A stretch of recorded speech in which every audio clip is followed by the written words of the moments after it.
आगे भी करता रहेगा, ऐसा मेरा मानना है। माननीय मुख्यमंत्री जी ने, जब मैंने उनसे आग्रह किया कि हमारे शिक्षकगण गरीब लोग हैं और बनाने में बहुत समय लगेगा, तो आपने कहा चिंता मत कीजिए, मैं बनवाऊंगा। जहां भी आपके आश्रम होंगे, आपकी संस्था को मैं सहयोग करूंगा।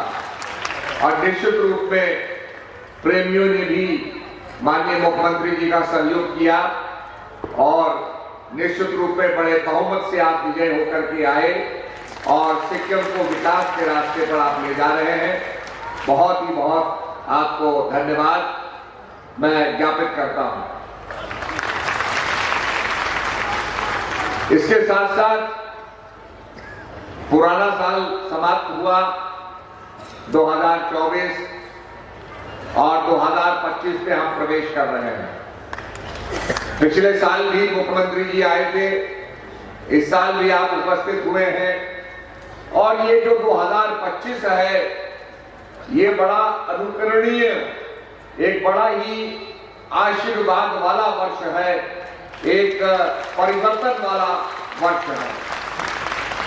आपने देखा होगा 2025 2 और 2 को हम जोड़ते हैं 4 और 4 को जोड़ते हैं 5 से 2 + 2 + 5 ये बना 9।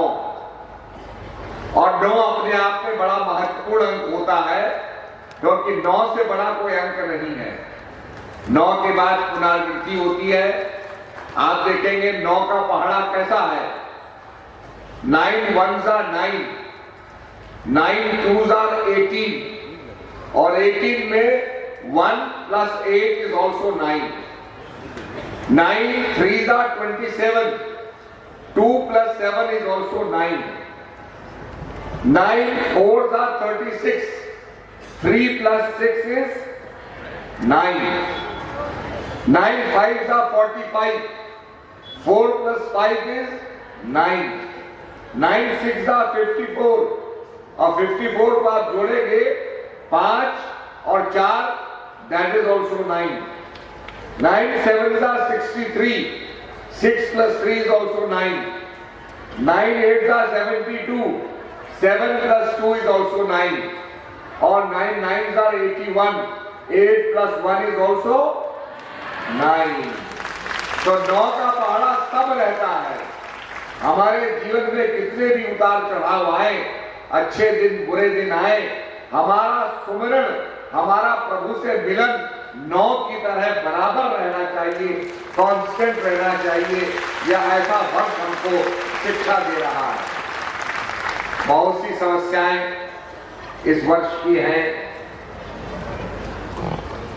चाहे यूक्रेन हो, चाहे सीरिया हो, चाहे बांग्लादेश हो,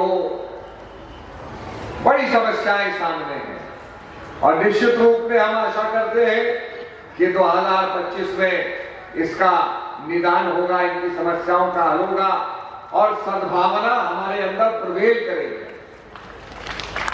हम अपने परिवार में सद्भावना चाहते हैं, हम अपने गांव में सद्भावना चाहते हैं, हम अपने जनपद में सद्भावना चाहते हैं, हम अपने राज्य में सद्भावना चाहते हैं, हम अपने देश में सद्भावना चाहते हैं। और इसीलिए हमारा उद्घोष होता है, धर्म की जय हो, अधर्म का नाश हो, प्राणियों में सद्भावना हो और विश्व का कल्याण हो।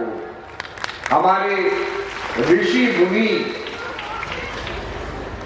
फ्रॉम द नैरोनेस, संकीर्णता से ऊपर उठ करके, जात से ऊपर उठ करके, गोत्र से ऊपर उठ करके, अपने समाज से ऊपर उठ करके उन्होंने विश्वात्ता प्रभु से प्रार्थना की, सर्वे भवन्तु सुखिनः, सर्वे सन्तु निरामय, सर्वे भद्राणि पश्यन्तु मा कश्चित् दुर्भाग् भवेत्। उनकी आत्मा इतनी इवॉल्व हो गई थी, उनकी आत्मा इतनी एलिवेटेड हो गई थी, उनकी आत्मा इतनी विकसित हो गई थी कि उन्होंने केवल अपने लिए नहीं, अपने परिवार के लिए नहीं, अपने समाज के लिए नहीं, बल्कि विश्व के लिए कामना की कि सर्वे भवन्तु सुखिनः, लेट ऑल बी हैप्पी, सब सुखी हो, सब निरोग हो, ये बीमारियां चाहे एड्स हो, चाहे कोरोना वायरस हो, ये बीमारियां समाज में ना आए। तो ये मंगल कामना सारे संसार की हमारे ऋषि मुनियों ने की और आज हम उनकी संतान हैं। लोग सनातन धर्म के महत्व को नहीं समझते हैं। आप धर्मों का अध्ययन करेंगे तो कई धर्म तो कलिकाल के ही धर्म हैं जो कलयुग में आए, प्रकट हुए। हमारा सनातन धर्म सतयुग से, सतयुग के उदाहरण मिलेंगे, त्रेता युग का उदाहरण मिलेगा, द्वापर युग का उदाहरण मिलेगा और गुरु नानक देव जी कहते हैं आज सच, जुगाज सच, है भी सच, नानक हो से भी सच। सनातन वो है एवरलास्टिंग, इटर्नल, जो था, है और रहेगा। विज्ञान कहता है, आइंस्टाइन ने कहा energy equals to mass into velocity of light square, E equals to mc square. और विज्ञान कहता है energy can neither be created nor it can be destroyed. शक्ति का जन्म नहीं होता, शक्ति का नाश नहीं होता। और भगवान श्री कृष्ण महाराज गीता में कहते हैं नैनं छिन्दन्ति शास्त्राणि, नैनं दहति पावका, न चैनं क्लेदन्ति तापो, न शोषति मारुतः। हे अर्जुन, ये आत्मा अजर, अमर और अविनाशी है। अस्त्र शस्त्र इसको काट नहीं सकते हैं, अग्नि इसको जला नहीं सकती है, पानी इसको डिसॉल्व नहीं कर सकता है। ये अविनाशी है, इसका नाश नहीं होता। जो विज्ञान एनर्जी मास इक्वेशन पढ़ाता है that energy can neither be created nor it can be destroyed, धर्म भी वही कहता है। इसलिए निश्चित रूप में वो जो एनर्जी है उसकी व्याख्या सनातन धर्म करता है कि यही सनातन है जिसका क्रिएशन और अंत नहीं होता, जिसका आदि और अंत नहीं है। और उसके ज्ञान को प्रकट करने के लिए संत समय समय पर आते हैं। जब जब होए धर्म की हानि, लोग समझते हैं कि हम तो बहुत विकसित हो गए, सिविलाइज्ड हो गए, बहुत विज्ञान में हमने हासिल कर लिया।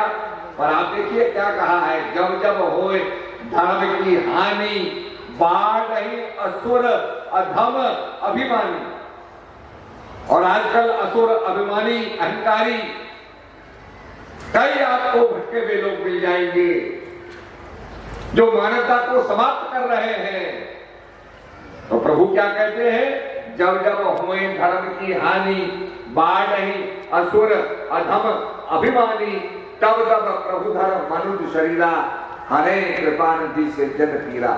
इसलिए भगवान गीता में कहते हैं पवित्राय च साधुनाम, विनाशाय च दुष्कृताम, धर्म संस्थापनार्थाय संभवामि युगे युगे। युग युग में मेरा प्रादुर्भाव होता है। आपने देखा होगा कोई बीमार हो जाए तो डॉक्टर के पास जाता है, और जहां महामारी फैल जाती है तो डॉक्टर का कैंप लगता है उस क्षेत्र के अंदर जहां महामारी फैल गई हो। ऐसे ही महापुरुष भी कैंप लगाते हैं। जब अंधकार बढ़ जाता है, अज्ञान बढ़ जाता है, तो संत लोग भी, महापुरुष भी कैंप लगा करके और लोगों के अंधकार को दूर करते हैं। इसीलिए प्रार्थना की गई है तमसो मां ज्योतिर्गमय, मृत्युर्मा अमृतगमय। हे प्रभु, अंधकार से हमें प्रकाश की ओर ले जाओ। अस्तो मां सतगमय, असत्य से सत्य की ओर ले जाओ। और मृत्युर्मा अमृतगमय, मृत्यु से अमृत की ओर ले जाओ। अभी जनवरी के महीने में 12 साल के बाद हम लोग कुंभ मनाते हैं, और ये कुंभ इस समय प्रयागराज में मनाया जा रहा है। जहां गंगा और यमुना का संगम है।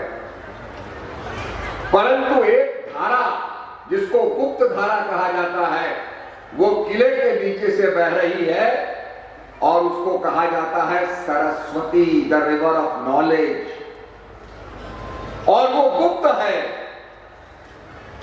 और वो गंगा यमुना के संगम के नीचे मिलती है। लोगों ने सैटेलाइट से फोटो खींची तो देखा एक रिवर बेड, ड्राई बेड नीचे नीचे आ रहा है। तो लोगों को मानना पड़ा कि मेरी देवर का वंश रिवर सरस्वती जो यहां मिल रही है। अब इसका आध्यात्मिक विश्लेषण क्या है? क्योंकि कुंभ का मतलब होता है मंथन। जब देवता और दानव लड़ने लगे तो लोगों ने कहा भाई let us churn the ocean, हम समुद्र का मंथन करें और मंथन से कुछ निकलेगा। जैसे हमारे घर की माताएं दही का मंथन करती हैं, दही को भिगोती हैं, तो क्या निकलता है? मक्खन निकलता है, छाछ रह जाता है। तो ऋषि मुनियों ने कहा आप काहे को लड़ते हो, मंथन करो, कुछ ना कुछ निकलेगा। अभी समुद्र में मंथन किया जाता है तो समुद्र से हमारे बॉम्बे हाई में तेल निकल रहा है, समुद्र से गैस निकल रही है।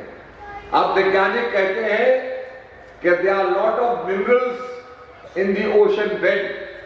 समुद्र के नीचे कई मिनरल्स हैं और ऑप्टिकल फाइबर केबल्स बिछाई जा रहे हैं समुद्र के नीचे, जिससे कि आप एक देश से दूसरे देश बात कर सकें। टनल्स बनाई जा रही हैं, लोग पानी समुद्र के नीचे होटल बना रहे हैं ताकि आप समुद्र के नीचे रह सकें।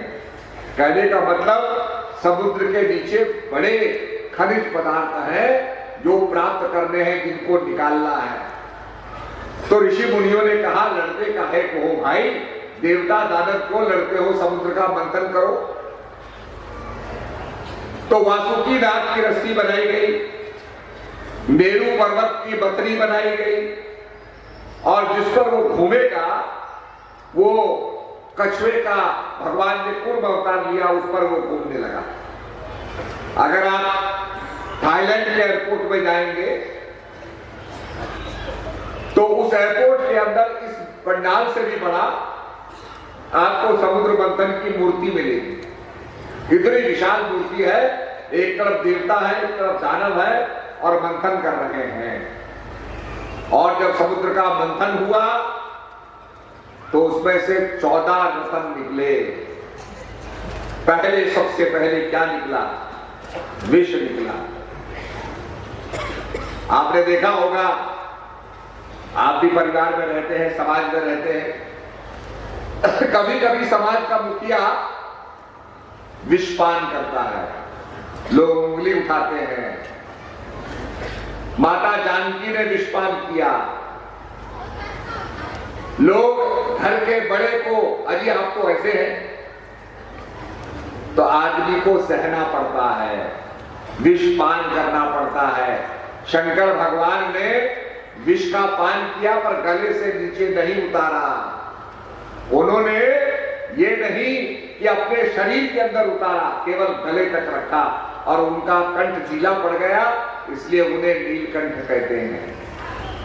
आप भी अपने जीवन में आपको अपमान सहने को मिल सकता है, कटु वचन सहने को मिल सकते हैं, आपको भी विष सहने को मिल सकता है, परंतु उसको जीवन में ना आने दे, केवल उसको ऊपर तक रखें। यह है विषपान। और विषपान करेंगे तो जीवन आपका मंगलमय और सफल हो जाएगा। और उसके बाद कई रत्न निकले, अंत में निकला अमृत, जिसको धन्वंतरी लेकर के प्रकट हुए। अमृत माने इमॉर्टैलिटी, जिससे जन्म और मरण समाप्त हो जाए। ये cycle of life and death का जो साइकिल है, रिसाइकलिंग जो है, ये समाप्त हो जाए। और इसी अमृत के लिए कहा तमसो मां ज्योतिर्गमय मृत्युर्मा अमृतगमय, कि हे प्रभु हमें मृत्यु से अमृत की ओर ले जाओ। तो समुद्र मंथन मतलब आत्ममंथन। अगर हम आत्ममंथन करेंगे तो इसमें कई रत्न निकलेंगे। और जब झगड़ा होने लगा तो कलश से अमृत की 4 बूंदें गिरी। एक बूंद हरिद्वार में गिरी, एक बूंद प्रयागराज में गिरी, एक बूंद नासिक में गिरी, एक बूंद उज्जैन में गिरी। और 4 जगह पर कुंभ मनाया जाता है। कुंभ का मतलब ही घड़ा होता है। आप अर्थ को देखिए तो अर्थ भी घड़े के रूप में है। It's a ball of water, चारों तरफ पानी है, गेंद की तरह है। ठीक इसी प्रकार से कुंभ माने घड़ा जो संग्रहण करता है, ग्रहण करता है, अच्छी बातों को सुनता है। तो हम भी जीवन में ज्ञान को ग्रहण करेंगे, कुंभ बनेंगे, अमृत पान करेंगे, उस अमृत को समझेंगे तो हमारा जीवन भी सफल है। इसलिए 4 बूंदे अमृत की क्या जो गिरी, वही हमारी 4 क्रियाएं हैं जिसका उपदेश सदगुरु महाराज देते हैं। वो अमृत की 4 बूंदे हैं, जैसे हमारे 4 वेद हैं, सामवेद, ऋग्वेद, ये 4 वेद हमारे हैं। इसी प्रकार से 4 अमृत की बूंदे गिरी। तो आज उस परम तत्व को समझना है और उसके लिए कहा जिन खोजा तिन पाइया, गहरे पानी पैठ, मैं बाबरी खोजन गई रही किनारे में। जो डुबकी लगाते हैं, समुद्र के अंदर जाते हैं, उन्हें मोती प्राप्त होता है। बाहर बैठ के तो हम केवल लहरों को गिनते रहेंगे। तो जिन खोजा तिन पाइया, अपन को आप ही में पायो, शब्द ही शब्द भयो उजियारो, सतगुरु भेद बतायो, अपन को आप ही में पायो। हमारे संत कहते हैं, आप जब हिमालय में आएंगे, चाहे सिक्किम हो, चाहे उत्तराखंड हो, तो कस्तूरी मृग होता है हिमालय में। और कस्तूरी मृग को बहुत सुंदर सुगंध आती है। वो समझता है कि शायद किसी पेड़ में ये सुगंध है, किसी चट्टान में ये सुगंध है, पर वो अभागा नहीं जानता ये सुगंध तो उसके अंदर है। तो कबीरदास कहते हैं, मृग नाभि कुंडल बसे मृग ढूंढे बरमाए, ऐसे घट घट ब्रह्म है दुनिया जानत नाय। जैसे कस्तूरी के अंदर, कस्तूरी मृग के अंदर कस्तूरी होती है, ऐसे ही घट घट ब्रह्म है पर हम नहीं जानते। तो सतगुरु महाराज की शरण में जाकर के वो जनाते हैं और जानने के बाद हम अपना कल्याण करते हैं। इसलिए हमारे शास्त्र कहते, उपनिषद क्या है? ब्रह्म है लक्ष्य और मन रूपी जो धनुष है उससे लक्ष्य को बेधो। आपने देखा होगा जब आदमी एम करता है फायरिंग रेंज में, तो सामने उसका टारगेट होता है, फिर उसकी बंदूक होती है, बंदूक के ऊपर एक कुत्ता होता है, वो उसको अलाइन करता है, आंख से कुत्ता और टारगेट को अलाइन करता है, और फिर वो अपने श्वासों को रोकता है, कुंभक क्रिया करता है, श्वासों को स्टेबल करता है ताकि कोई डिविएशन ना हो, चंचल पर ना हो। और जब वो स्थिर होता है, अलाइनमेंट सही होता है, तो वो फायर करता है, उसकी गोली टारगेट पे लगती है। ठीक इसी प्रकार से हमारा लक्ष्य ब्रह्म है, मन से उसको बेधना है। और अगर मन को हम स्थिर नहीं करेंगे तो हम टारगेट को अचीव नहीं कर पाएंगे। आपने देखा होगा पहले कैमरे होते थे जिसमें फिल्म लगती थी, और कैमरा हाथ में हिल रहा है तो फोटो आपकी जो है वो ब्लर हो जाती है, खराब हो जाती है। आज भी कैमरे को अगर हमने सही फोटो खींचनी है तो कैमरा हिलना नहीं चाहिए। अब तो हर आदमी के पास मोबाइल फोन हो गया और हर आदमी फोटो खींचने वाला हो गया। हर आदमी का मोबाइल फोन तीसरी आंख बन गया। अब ये भी नहीं पता चलता हम कहां खड़े हैं और कौन खींच रहा है और क्या खींच रहा है। बड़ी चिंता का विषय है। तो कहने का मतलब, अगर हाथ में कैमरा अनस्टेबल होगा, स्थिर नहीं होगा, तो आपकी फोटो खराब हो जाएंगी। कैमरे को स्थिर करना, ऐसे ही मन को भी स्थिर करना है। और हमारे शास्त्रों में कहा है चित्त वृत्ति दुर्दश्च योगा, चित्त की वृत्तियों का निरोध करो। आपने देखा होगा सूरज की किरणें धरती पे पड़ती हैं, कागज पे पड़ती हैं, और उसको अगर हम एक कन्वर्स लेंस से, मैग्नीफाइंग लेंस से, खुरदुरबीन के शीशे से उनको एकाग्र कर देते हैं, तो जैसे ही सूरज की किरणें कॉन्सेंट्रेट होंगी वहां पर आग प्रकट हो जाएगी। ठीक इसी प्रकार से जब हम ध्यान लगाते हैं, हमारा मन एकाग्र हो जाता है, तो प्रभु प्रकट हो जाते हैं। राम भक्त चिंतामणि सुंदर, बसहि गरुड़ जाके उर अंदर, परम प्रकाश रूप दिन राती, नहीं चाहिए कुछ व्याकृत बाती। हरि व्यापक सर्वत्र समाना, और प्रेम से प्रकट हो तो मैं जाना। बहुत से लोग कहते हैं निराकारवादी कि भगवान तो निराकार है, निर्गुण है, जाना नहीं जा सकता। विचार करिए, अगर भगवान निराकार है, निर्गुण है, तो लोगों ने कैसे जाना? भगवान है ये कैसे जाना? शास्त्रों में लिखा है तो शास्त्रों ने कैसे जाना? शास्त्रों में ऋषियों ने लिखा है तो ऋषियों ने कैसे जाना? तो कहा बंदो गुरुपद कंज कृपा, सिंधु निर्रूप हरि, महामोहतम पुंज, जासु वचन रवि करनी कर। जिनके वचन रवि की करनी करते हैं। रवि की करनी क्या है? एक तो अंधकार को दूर करना। हमने कितनी लाइट्स लगाई हुई है इसके अंदर, परंतु फिर भी रात्रि का अंधकार नहीं गया। एक सूरज चमकता है and all the darkness goes, it is dispelled, सारा अंधकार चले जाता है। इसी प्रकार से जब हृदय के अंदर ज्ञान का सूर्य प्रकट होता है तो सारा अंधकार दूर हो जाता है। तो एक तो सूरज की किरणीय अंधकार को दूर करना, और दूसरा क्या है? फोटोसिंथेसिस। सूरज की रोशनी जब हरे पत्तों पर पड़ती है तो फोटोसिंथेसिस होता है, और उससे कार्बन डाइऑक्साइड ऑक्सीजन में परिवर्तित होती है। वही ऑक्सीजन हमारे लिए प्राणवायु है। नहीं तो अगर ये चेंज ना हो, ऑक्सीजन में परिणित ना हो, तो प्रदूषण ही प्रदूषण बढ़ जाए और लोग जीवित ना रह सके। आपने देखा होगा प्रीहिस्टोरिक एज में बहुत पहले कोई मीटरॉइड टकराया, पृथ्वी से टकराया, और उसके टकराने से बहुत बड़ा ब्लास्ट हुआ। कई मेगाटन न्यूक्लियर एक्सप्लोजन की तरह ब्लास्ट हुआ, और उसके अंदर इतना कार्बन डाइऑक्साइड निकला कि जो हमारे आपके जो डायनासोर्स थे, प्रजातियां थी, वो सब की सब मर गई।